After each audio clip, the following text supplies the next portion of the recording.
الفرق بين بسبب ولأنه بالعبري. ما طلعنا الرحلة بسبب المطر. לא יצאנו לטיול בגלל הגשם.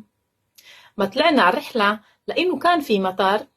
לא يצאנו لטיול כי يرد גשם. بعد لأنه بيجي جملة كاملة مع مين عمل شو. أما بعد بسبب بيجي اسم أو إشي قصير بس مش جملة كاملة. يلا ترجموا للعبري. ما رحت على الشغل بسبب المرض. לא הלכתי לעבודה בגלל המחלה. ما رحت على الشغل لأنه كنت مريض. לא הלכתי לעבודה כי הייתי חולה. ما اجيت على الحفلة بسبب الشغل.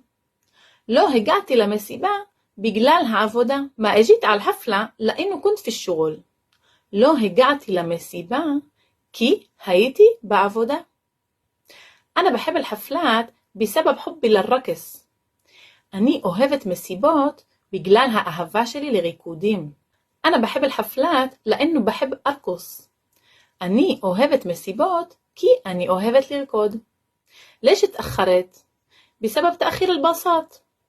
لما إخرت؟ بجلال האיחור של האוטובוסים.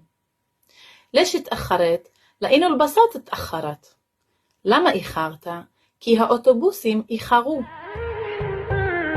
7 days, 7 nights.